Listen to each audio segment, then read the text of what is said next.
hoping that I can make sure that my mic is working. So if you're coming to my channel and you're looking for this live stream, okay, great.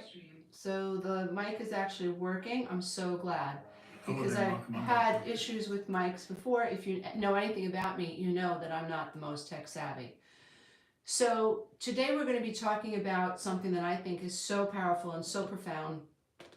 And it's so important that if you are part of this community, if you're part of anybody's community where we study narcissism, we study codependency, hi Miriam, we study inner child healing, we understand why we're studying it. We're not studying it so that we can stay in survival consciousness. We're not studying narcissism and codependency. We're not studying inner child healing. We're not studying narcissistic parents. We're not studying that so that we can remain in survival consciousness. We study it so that we can get to the other side of it, because to absolutely be able to disarm a narcissist and to be immune to a narcissist means that you have to get them out of your head. When you react to a narcissist, when you get angry with a narcissist, when you try to defend yourself with a narcissist, they're still in your head. They're still in your frequency. They're still in your vibration. They may even still be in your heart. Remember what the Bible says, as a man thinks in his heart, so is he. So we want to try to remember that what we're trying to do is push narcissists out of our hearts, push them out of our minds. Your thoughts, if you would take this seriously, your thoughts are as powerful as any deed. In the beginning, there is the word. What does that mean? Because everything comes from intention. Everything comes from within. Everything comes from your emotions, your feelings, and your intentions, your inner visions, which starts the beginning of creation. So it's important that those of us who struggle with complex trauma, those of us who have grown up feeling invisible, those of us who struggle with setting a boundary, none of this is our fault. But those of us who find ourselves, just want to make sure my hair is not covering my mic, those of us who find ourselves consistently attracting unhealthy people, it's very sobering to realize that I'm the common denominator. Like, what is unhealthy about me that makes me not attract the type of career that I want? What is unhealthy about me that makes me tolerate being pushed around by abusive family members? Like, what makes me tolerate the intolerable? Like, what is it about me that is so difficult for me to let go of what I know is I'm ruminating about and makes me unhappy?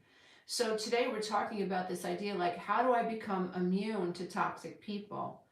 You have to detoxify yourself. You have to no longer be toxic. What does that mean? And it's hard to hear this, but it will save your life. What it means essentially is that you have to recognize that your thoughts can be toxic. Your emotions can be toxic. Shame is toxic. Loneliness can be toxic. Being alone and being lonely are not the same thing. So if we want to become immune to toxic people, then our goal and our job is to really focus on, how can I eliminate these toxic thoughts from my mind? How can I eliminate the toxic shame? How can I become more comfortable in my own skin?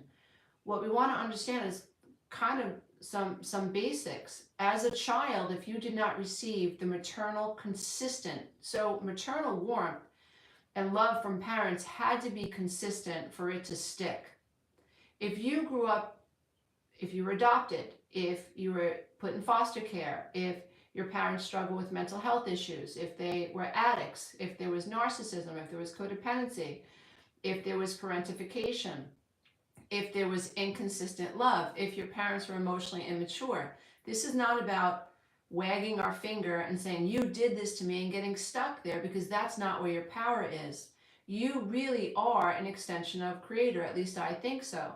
I think we're all divine beings, and the potential for us to live incredible, amazing lives exists. But when we consistently attract and tolerate abusive people in our lives, then our mind is hijacked. Then we become programmed to defend ourselves. We become programmed to argue against what the narcissist is doing. If you're highly empathic and have codependent qualities, then you may try to fix the narcissist. So you understand why their life sucks. You understand why they're like angry, ornery toads, and you want to fix them. You want to fix them. You want to help them. You might have someone in your life that is going through an addiction issue, but the addiction makes them very narcissistic, and you want to help them, and you want to help them. And you do this at the expense of yourself without healthy boundaries. This is how you lose yourself. And this is how people will see you as a source of narcissistic supply. People who gaslight you, people who are sarcastic, people who belittle you, people that you know covet you, covet your success, people that you know you can't talk to them about your successes, and you can't talk to them about things that you're really struggling with, because they really don't care. And you genuinely don't feel concern for them, but you keep them in your life anyway. And if you're not careful, you might feel like, well, it's your fault, or you should try harder. No, you shouldn't, because people that really care about you, after you're done talking with them, you actually still feel good. That's your intuition telling you, oh, that's someone who was uplifting. That's somebody who had empathy. That's somebody who really cared about me. They didn't solve my problems, but I can tell there's a genuine, like, they care about me. And you know, we all have this instinct. It's downloaded into our default limbic brain. It's survival. You know when you're dealing with somebody who doesn't have your best interest at heart, who is sarcastic, who does look to push your buttons, and they sit back and they wait for a reaction. And when you react to their reaction, oh, look how crazy she is. Look, I told you she was unstable. This is what happens in unhealthy relationships.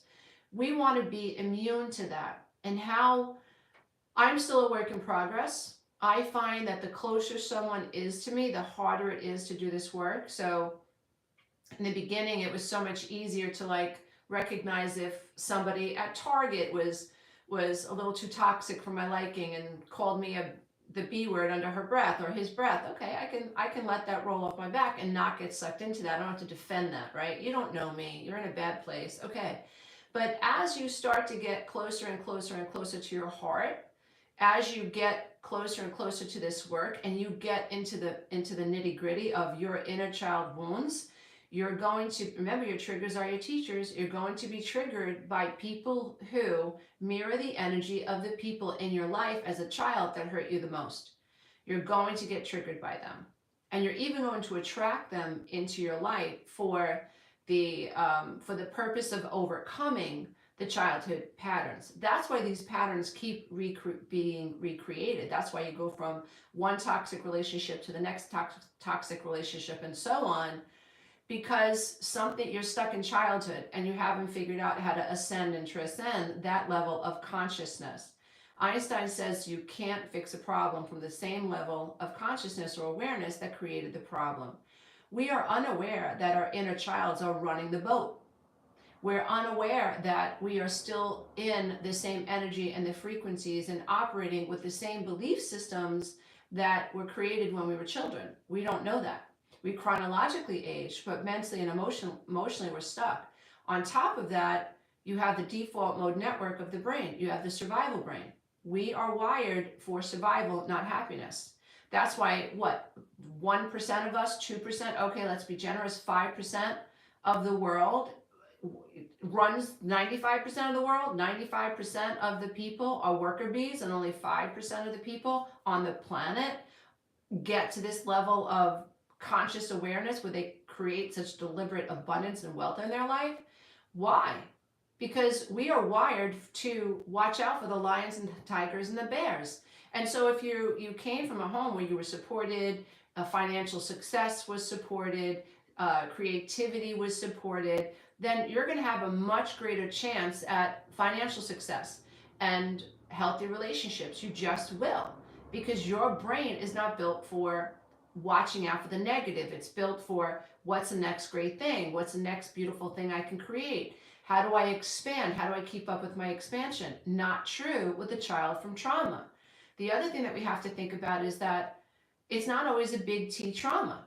It's emotional neglect causes as much damage to the brain as physical abuse and other forms of abuse.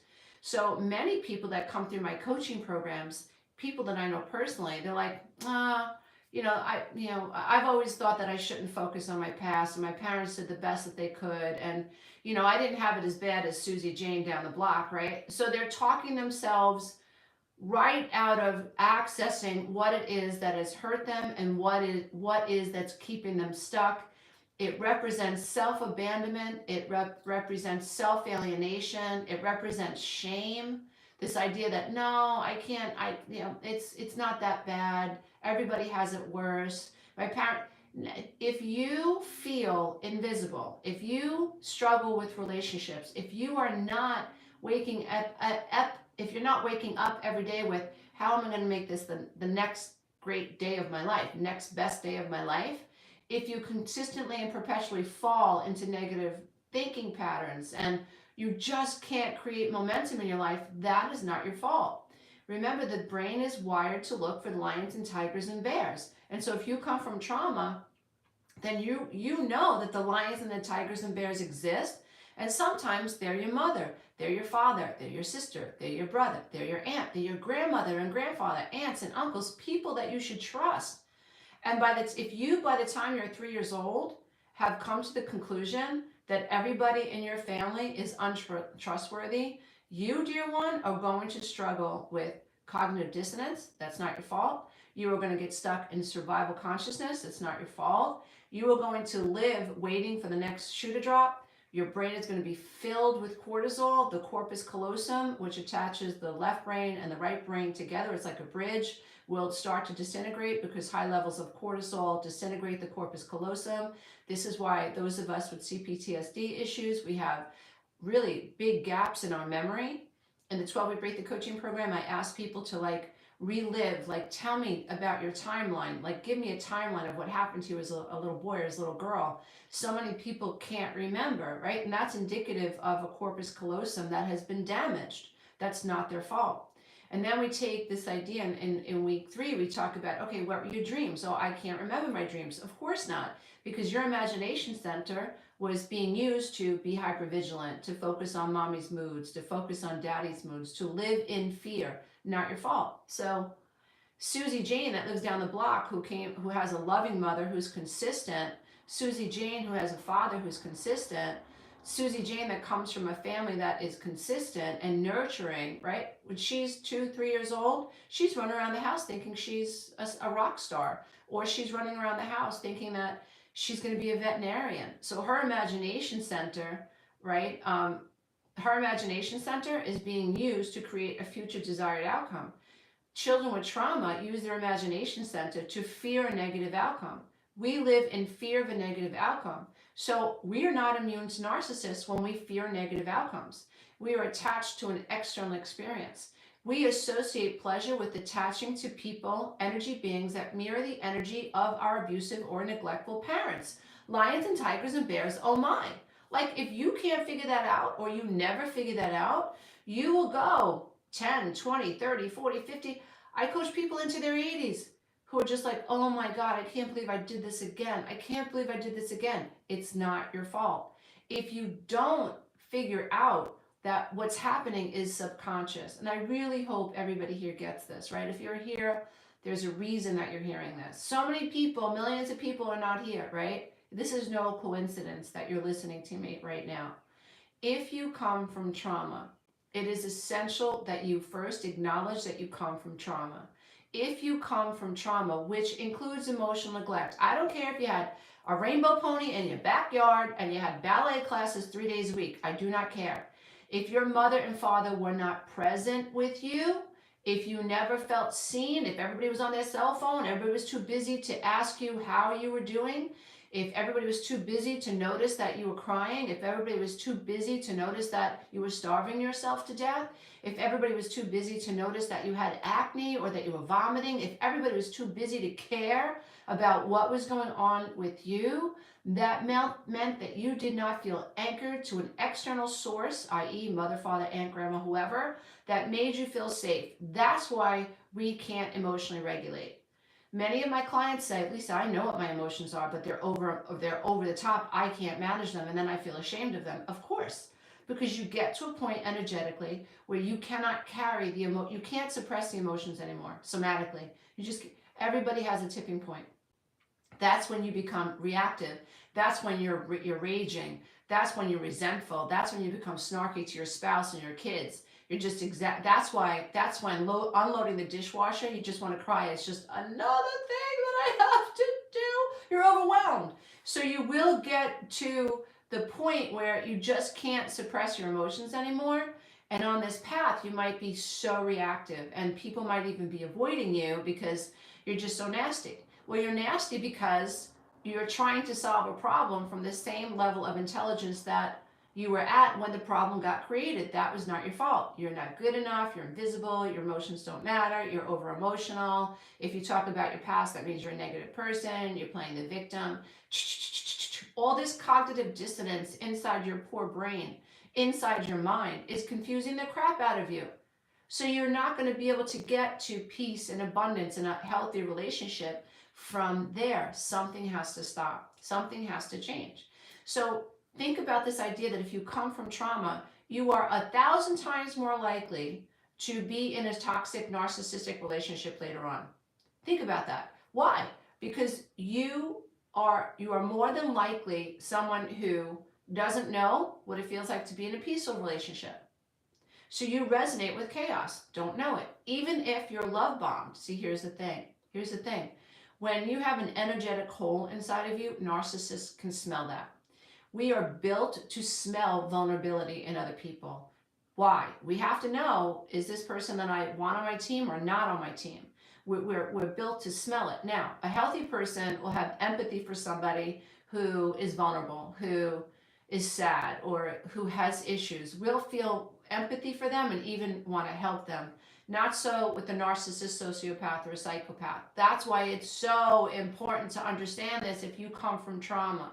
I don't make YouTube videos just to make YouTube videos. I make YouTube videos to inspire people who come from trauma, who have codependency. I inspire them to recognize that you could talk about narcissists all day long, but if you're not healing from the trauma that makes you a target for a narcissist, you'll be watching videos forever.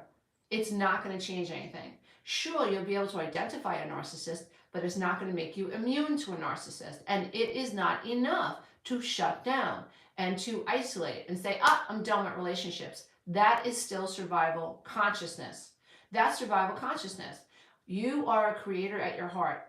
You have come to manifest your heart's desires, but you can't do it if you think the answer is, I'm just going to withdraw, or I'm going to fight narcissist. I'm going to never go out. I'm never going to socialize. I'm never going to get over this anxiety. I'm never going to learn how to trust myself. I'm just going to avoid. Avoidance is still survival consciousness. It's a consequence of being abused as a child. Of course it makes sense.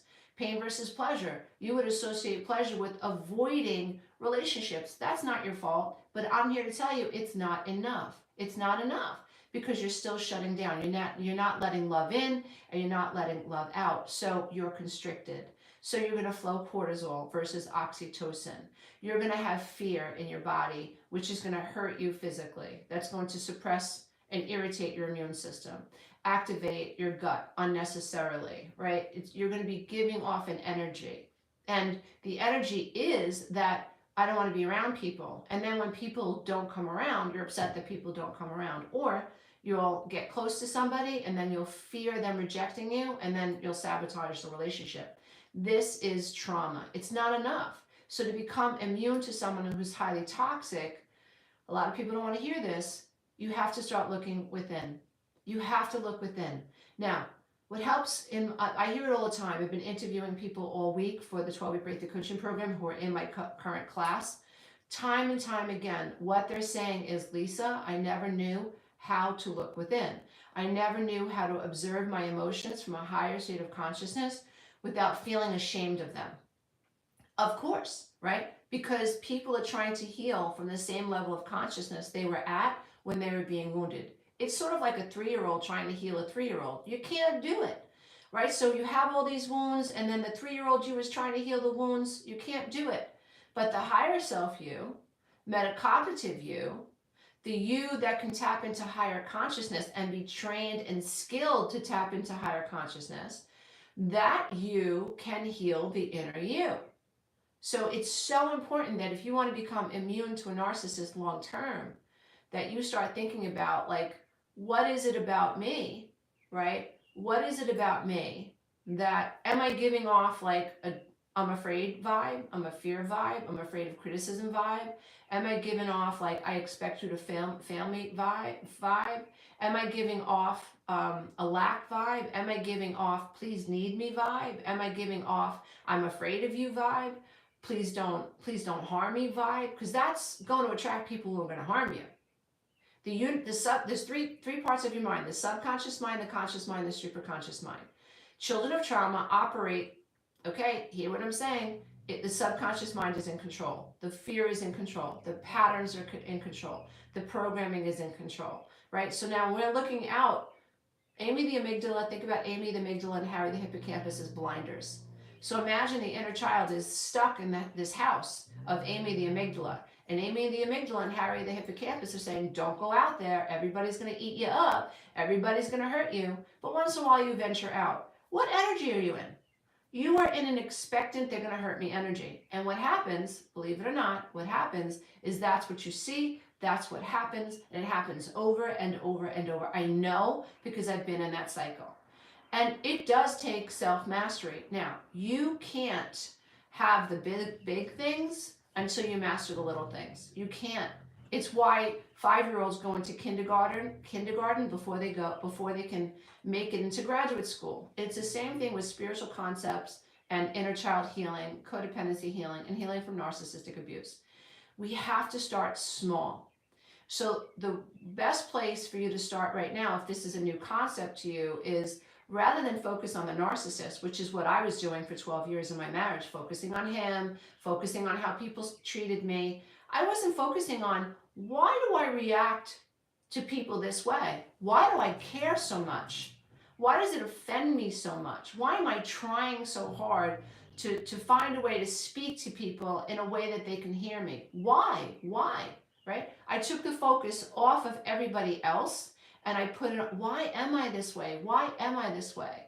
And that's when I began to understand my childhood set me up to think this way. My childhood set me up to feel this way. My mother taught me to shut up and worry more about what a man thinks about me than what I thought about me. So I didn't get up and wonder, how can I please myself today? What would Lisa like to do today? This world is like, think of it as a Disney, it's an amusement park. You could do anything that you want. And sure, there are people in certain situations, war-torn countries, this does not apply to. There are certain countries where you do not have these liberties. But in many places we do. We do have liberties. We can go to a park and sit under a beautiful cherry blossom and meditate and look at the sky and be so grateful. But you know what? When you come from trauma, you don't see the beautiful sky. You see the snake that's actually a garden hose. You turn the garden hose into a snake in your mind. You walk with trepidation. That is not your fault. That is survival consciousness. Unfortunately, that person is going to be a target for a psychopath, sociopath, or a narcissist. So that's really important. It's important that children of trauma, I don't think this is fair, but it is what it is. I deal with reality. I deal with, okay, this is the way it is. How do I fix it? How do I get out of it, right? So how we get out of it is we recognize that, okay, I was hurt in childhood. This set me up to feel not good enough. I was love bombed because I was so starved for love. It felt good. Oxytocin versus cortisol was flowing. Oxytocin became my drug. Wow. This person took 6, 7, 8 months, sometimes a year. Wow, now this person is belittling me. So now what happens is my dopamine drops. And what happens, I have more of a craving for this narcissist's approval and validation. So what do? I turn into a puppy dog. I'm hypervigilant. I pay attention to what she says and what she needs. I pay off her student loans. I buy her a fur coat if that's what she's into. Not my thing, but maybe if you know a narcissist who is into fur coats, be careful, you might buy them a fur coat, right? So because you're always looking for that love bombing dopamine hit, right? They know what they're doing. They can feel it. So then what happens is, now instead of you thinking that you have a relationship like this, the narcissist starts to devalue, minimize you. You plummet. You plummet mentally, you plummet chemically, you plummet emotionally. Now what do? You scrape and you scrape and you scratch and you claw, trying to get this narcissist to validate you. Then what they do is they pull away a little bit more. And what do? You chase, you chase, you chase. Then you know what they do? They pull away a little bit more and you chase and you chase until you become a shell of yourself. Until your kids, right, are saying, Mom, where are you? What the hell is going on? Like, where did you go? To the point where your friends are like, why are you still with this guy? Or why are you still with this woman? She's taking advantage of you. He's taking advantage of you. But you won't see it. Why? Because Amy, the amygdala, the inner child, is dealing with that relationship and those emotions, not your higher self. So subconscious mind is the inner child. The conscious mind is the 3-year-old you that can see and sense the emotions of the inner child. The higher self you is you beyond. I'm going to go this way. There's so many ways I can teach this lesson, but the higher self you is the you that's been activated and recognizes that all of my reactions to this are normal, and it is no longer necessary to fight them or feel ashamed of them, to defend myself against a narcissist. I'm done. I'm giving them permission to walk away. I'm giving them permission to criticize me. I'm giving them permission to smear my name. Just give them permission. I've been saying it for 20 years, right? I'm not responsible for your faulty perception of me. Remember, a narcissist is really projecting. So they accuse you of trying to be controlling. No, it's actually them. They accuse you of subjective morality. Well, actually, it's them. The fairer you are with a narcissist, the more unfair they become. So if you want to become immune to a narcissist, you have to ask yourself, like, how do I get to a point in my life where A, I'm healing from the wounds that made me susceptible to this type of relationship? Number one, how can I heal the wounds? How can I pull my focus back from a narcissist? Because a narcissist is brainwashing you. A narcissist is using mind control, subconscious mind control with you, and you don't even realize it. If you were programmed as a child to feel not good enough, you were brainwashed against higher consciousness. That you can overcome that. You can absolutely overcome that, but it's going to take time. It's going to take skill, and you need a big long-term goal. Because I can tell you, holy Hannah, when I finally figured this out, it was the best of times and it was the worst of times. I had no job. I had 3 little kids. My parents they were so annoyed at me. How dare you suggest that you're going to have a divorce? You've got everything. You spoiled, rotten little brat. No one could ever make you happy. That was the narrative. And that narrative kept me stuck and bound. I used to feel guilty because I was so unhappy. And so I tried to be happy. I tried to be happy. I tried to fake it, and I tried to fake it. I faked it so much I was depressed. I faked it so much that I blew out my thyroid. I faked it so much that I got adult onset asthma. I faked it so much that I became someone I didn't know. Rashes doctors couldn't name. I faked it so much I was literally dying. Like, I'm not kidding. If I was still in that relationship, I probably wouldn't be here. No doubt, I wouldn't be here. I'd be someplace else, but I wouldn't be here trying to encourage you to become immune to a narcissist. When this happened, when I started to wake up, it was devastating. And then I had to pull away. I had to pull away from the person in my life that was criticizing me and so judgmental and withhold love and would stonewall, was passive aggressive. If you want to know who someone is, say no to them. If you want to know who someone really is, disagree with them. If you want to know who someone is, divorce them. Then they're going to show you their true colors. Happy people or healthy people, when you get divorced, don't try to destroy the mother of their children, or the mother or the father of their children. When healthy people get divorced, they accept it as it's a consequence of whatever happened between the two of them, but they certainly don't want to financially destroy you. They certainly don't want to turn your children against you. They don't want to smear your name. They're emotionally immature, stuck 2-year-old children that you said no to. You are the mother or you are the father that abandoned them, and all of their unhealed wounds they throw on you, and you cannot get through to them because they're so stuck in their ego. They're so stuck in vindictiveness. This is not the way healthy people behave. Healthy people, when you ask them to divorce, they're unhappy. Do they throw a temper tantrum? Yeah. But do they eventually get over it Yes. Do they see the big picture? Yes. So when you're trying to become immune to a narcissist, you have to get out of the now and the emotions of the now, and you have to put your sight on a bigger goal. My bigger goal is to become immune to this criticism. My bigger goal is to push this narcissist out of my head. My bigger goal is to learn how to, when a narcissist comes into my mind, pattern interrupt, pattern interrupt, pattern interrupt. When you think of a narcissist, think about 9/11. When you think about a narcissist, think about roadkill. When you think about a narcissist, think about the worst stomach flu you've ever had. When you think about a narcissist, think about, think about a monster with a green face and long claws, maybe the witch from the Wizard of Oz. This interrupts the cognitive dissonance around the narcissist. So this interrupts the ability for you to go into phantasmical thinking. But dear one, hear what I'm saying. You have to be able to do this from the third level of your mind. The third level of your mind, the conscious mind. If you're not in control of your conscious mind, then what you hear, you're going to ruminate and push into the subconscious mind. As a man thinks, so is he. So is he. How you think, so you are. If you think about a narcissist, you're attracting narcissists. If you are angry and resentful, narcissist is still in your head.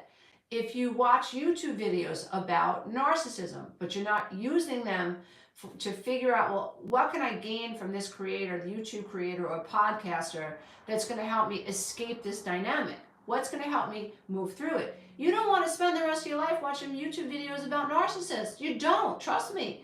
What you want is to be able to be so free of them that you open up a pottery studio, or you finally open up that yoga studio, or you start that business that you've always wanted to start, or you write that book you always wanted to write, or you start focusing on eating really, really well. You start getting your blood pressure under control. You say, namaste, walk away, shutty, shutty, namaste, walk away, shutty, shutty.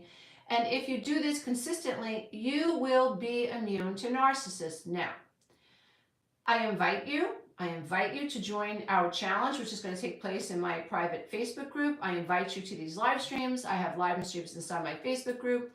I have live streams every week inside each one of my live coaching programs. We recognize this is really very difficult to do, but you have to start with the small steps first. And when you that's what I did. When I was still married to my ex, I was like, okay, he's there, but I'm going to start reading these self-help books. Okay, he's there, but I have to start thinking about taking care of me and my children when he's not going to be there. Okay, I'm going to study and become a personal trainer. Okay, I'm going to study sports nutrition. I'm going to get 3 certificates. I'm going to ready myself. Can you see what I was doing? I was acting from my superconscious mind, imagining a long-term goal. So yes, he was there, but I was hijacking my mind through metacognition, okay? Metacognition. Yes, he's there, but what's the long-term goal? And that is how you eventually become immune to a narcissist. Now, to be a true way shower and to be a true overcomer, you have to have grit. They've done research, and what they've discovered in college kids and high school kids and in people even in the healing space is that those that transcend, right, they turn their mess into their mission. They turn their pain into their passion. It wasn't that they were smarter than anybody else, certainly not more beautiful than anybody else. Certainly there are far more attractive YouTubers than me out there, right? Far more intelligent YouTubers out there than me, I can guarantee you that. But I would say that what's helped me the most is grit. No matter how many times my family knocked me down, no matter how many times my ex tried to turn the kids against me, and even for about, I would say, a period of 7 years, where he really got a hold of my older child, even during those turbulent times with him, it was like, you knock me down, I'm coming back up. You knock me down, I'm getting back up. No matter what they threw at me, it was like, I'm getting back up. And that's because I identified the big goal. And the big goal was, I want to be immune to narcissists. I want to be immune. I'm tuned up for narcissists. Thank you, mom and dad. Thank you for not healing your trauma. Okay, it's not your fault. You were born on your timeline. It could be no other way. And you're a product of your programming. I forgive you. I release you. I don't want to hold on to that negativity because narcissists are negative. I don't want to hold on to resentment because narcissists are resentful. I don't want to hold on to fear and blame because that's what narcissists do. I don't want to do that. So I knew for me, forgiveness had to be part of this journey. It took time for me to get through that phase, but again, it's like, think about what I just said. You have to master the small steps before you can master the big steps. It's just all part of the journey. That's why after I created the 12-week Break the Coaching program, it was like, oh no, I can't get people stuck there. And I created the 8-week masterclass. And then I thought, okay, I'm done. I created the masterclass. Now people know they're not the programming. Now they can flow their emotions in a healthier way. Then once the masterclass was live for a couple of years, I realized, holy cow. And because I stayed on my own emotional and spiritual journey, I was like, oh my God, everybody who resonates with my work that took my 12-week breakthrough coaching program, who's taken the masterclass, they can now hear the big picture. They can now overcome ego consciousness and flow with love consciousness, untethered to the pain of the past. Is that not amazing? Isn't that why we're all here? Is to overcome, to be an overcomer, is to say, wait a minute, I don't have to live battling these people in my life anymore. There really is life over the rainbow. But you have to use your conscious mind to get you there. Remember, as a man thinks in his heart, so is he. It doesn't matter if you're the narcissist or you're the person obsessed about the narcissist. It doesn't matter. Narcissists complain and victims of narcissists complain. Now, to me, that pragmatic look is just like, oh, holy Hannah. Okay, so how do I get immune to a narcissist? I've got to make sure that I'm not emitting the same energy as a narcissist. See, if you could understand your thoughts as energy, that would make so much sense to you. If you understood your words as energy, it would make so much sense to you. If you understood your words were your wand, it would make so much sense to you. If you understood that what happens in your mind is literally creating a frequency and creating a reality, this would be so much easier for you. It became so much easier for me. I'm so grateful that I kind of just accepted that. Like when I felt unworthy, I attracted people who treated me as if I was unworthy, and I saw unworthiness everywhere. So if my son's kindergarten teacher spent more time talking to my friend whose daughter was in the class, that's because I was unworthy. That's what you see.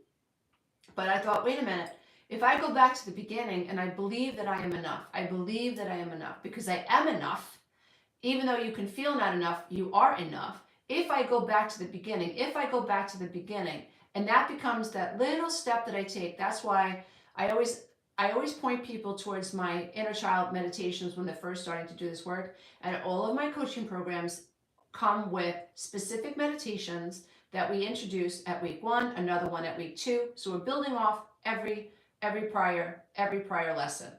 So meditation is huge. Why? Because it silences you. You stop scrolling on Instagram. You stop scrolling on YouTube. You stop thought about the narcissist. You stop reacting to the narcissist. You come out of fear. You come out of the sympathetic nervous system. You go into the parasympathetic nervous system. The longer you meditate, the more you're in a peaceful state, the less likely you are to be on the vibe of a narcissist. That's how you become immune to a narcissist. So when I didn't always do this, I didn't always get this right in the beginning, but I understood it conceptually. So there came a time where I was taken the bait by my ex-husband, and the stronger I got. So when I moved out, I felt stronger. And when I started working as a personal trainer, I started to get clients. I felt a little bit more financially independent. Okay, so if you didn't pay child support, I was like, okay, I got this. I don't have to go down a rabbit hole. Then I got another job. I had 3 jobs, working 7 days a week. I know that sounds like crazy, but I was just so grateful that I was bringing in money. It was good money. It was honest money, and I didn't have to rely on him, which ticked him off, of course, right? If you don't need a narcissist, then that's going to tick him off. So what would happen is that he would bait me, a text, a drive-by. I'd come out of work and he's there sitting in his truck, right, just staring at me. He'd leave a nasty message on back in the day we had telephone answering machines, plus the beginning of cell phones and text messages. In the beginning, I was like, this son of a, yeah, right? Because I was getting a little bit more confident. I was away from him. I had my own home. I had my own personal training business at the time, my own clients. And I was like, okay. I separated myself. I said sayonara to my family of origin, like leave me alone. This is too hard. Taking care of me and my 3 kids, I got enough to worry about. If you're not for me, you're against me at this point. I can't have you lukewarm. I had to spit them out of my life for a while. I just couldn't handle it. It was just too hard, right? Working 7 days a week with 3 little kids and a teenager that was so angry at me, okay, that was siding with his father, and a middle child that was trying to be the peacekeeper, and the little one. Holy cow. It was so much to detach from that disgusting, toxic environment, right? But what I started to realize was like, oh my God, like I'm on his frequency. So if he texts me and I text him back and I'm angry, I am one with his anger. So he's trying to control me and I'm trying to hurt him and I'm trying to control him. So in my indignation, I resonate with his indignation. In my anger, I resonated with his anger, and I thought, oh, I want off this Ferris wheel. I want off. And that's when it was like a huge egoic transformation where I had to like say to my ego, enough, enough. You have nothing to prove. Enough, enough. And it became like, if you don't stop this, it's going to be the rest of your life. Because he would have played this game forever. Because in my opinion, he could have. He thrived on that. I was dying under that type of animosity. I was dying under that type of conflict. And so I just made a conscious decision that somehow, Lisa, every day you're going to have to walk yourself back from reacting to him. And that's when I just started to focus more on my own recovery journey and my own spiritual recovery journey. That's when I learned the 1, 2, 3 process. I taught myself, where I created the 1, 2, 3 process. That's when I learned about higher consciousness, and that's when I learned about the subconscious mind and child psychology. And no matter what he threw at me, I got better and better and better at just allowing him to have his faulty perception of me and not fighting him and just namaste and walking away and shutty. And my children watched me. Like I went from reactive mommy to non-reactive mommy, non-resistant mommy, to like, I got to pray for your father today. Like your father seems really angry and he feels really out of sorts. Like, I'm going to pray for him today, right? My kids know that I went through that transformation, but that's how you become immune to a narcissist. You have to be honest with yourself. Where are you? What do you want? Does anger make you feel safe? I'm telling you that anger is an anchor. And so at least if that makes sense to you, whether you work with me in my coaching program, join the Facebook group or not, please know that your life can't change from this low state of consciousness. It can only change as you move up the map of consciousness, as David Hawkins talks about in all of his books. I highly recommend him if this resonates with you. So I so hope that this live stream has been helpful. I will be posting a live stream schedule coming up. I will also be hosting live streams on Insight Timer and inside my Facebook group. My next class will launch on July 13th, but like I've said, I'm having a live 3-day challenge, so you gotta jump into my Facebook group to be a part of that. I'm going to be interviewing people just like you. I also have a Breakthrough Warrior membership, $49 a month for those who aren't ready to invest in the 12-week Breakthrough Coaching Program, although I think it would be the best investment of your life. It's groundbreaking, it's proven, and it's science-backed. That's just my opinion. You have to have the time to do the program also. So if that resonates with you, check out my new website at www.lisaromano.com. I think it's beautiful. I think it's soothing. Maybe you'll hate it. I don't know, but you could do that. You have your right. You have your right to see it any way you want. But the website is up. It's running. Click online courses. Register for the 12-week Breakthrough Coaching Program. And we'll work with you. Me and my life coaches will answer your questions. We will support you every single day with exclusive content on Facebook, with exclusive content inside the program, weekly live streams with me where I answer your questions live, and 3 live Zoom calls with the group where we're talking face-to-face to really build that community. Once you graduate from the program, you are added to the 12-week Breakthrough Graduates page, and you get invited to our events. We have galas, we have parties, we have gatherings, we have meals together, we go on trips together. This is what we do because we understand one another, and it just builds community, and so many friendships come out of it. When you start talking to people that get you, there's nothing like it. You don't have to defend yourself. You don't have to explain yourself. You could just be your authentic self and your inner child comes out. It's absolutely beautiful. So even if you don't use Facebook, you can still opt in and join the live 12-week class, because we upload the live streams to your dashboard. And they're so valuable. You get to keep the class for a minimum of 3 years. The journaling exercises are incredible. We've added assessments, we've added surveys, all for your user experience. Plus you get 1 year access to the Breakthrough Warrior membership site, which when we broke it down, it was over a $10,000 value. So if you can hop in to that class, I think it would be very, very beneficial for you, and me and my moderators will guide you throughout the whole process. So if this resonates with you, go to my Facebook group.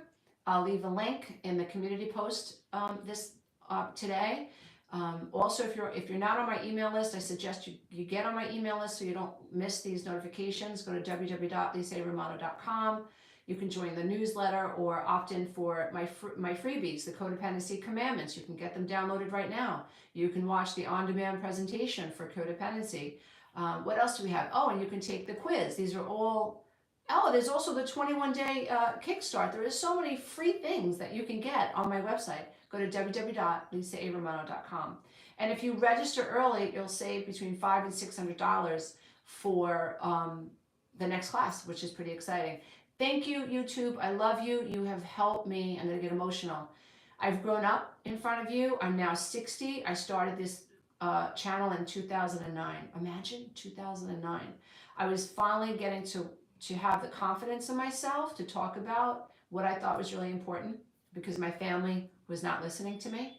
And I thought, people have to know this. If they know this, they can liberate themselves from the chains of horror of childhood programming, right? So I started my channel in 2009. You've seen me go through so many transformations.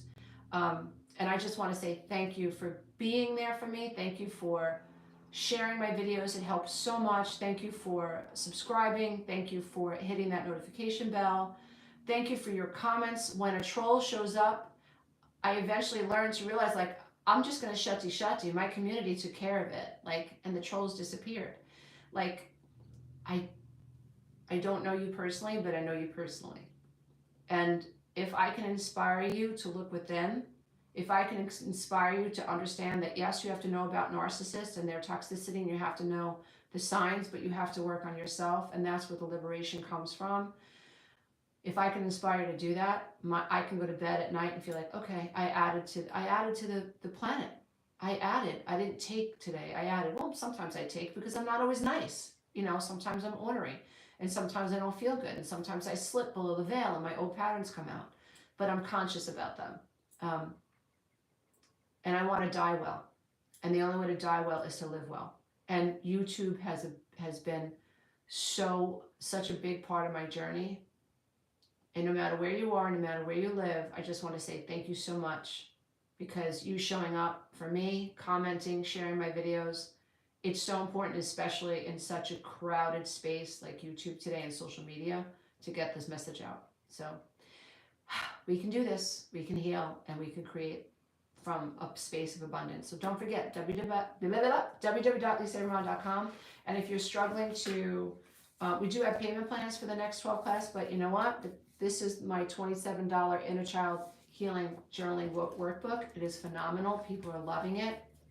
And you can download it today. Just go to my website, download it today. We should be selling it for much more, but we're practically giving it away because not everybody can afford the program, but hopefully one day you will. We're going live July 13th. I'll see you then, and I'll see you inside the Facebook group. Dear ones, you are enough. You are enough. Start there. Bye, everybody. Bye.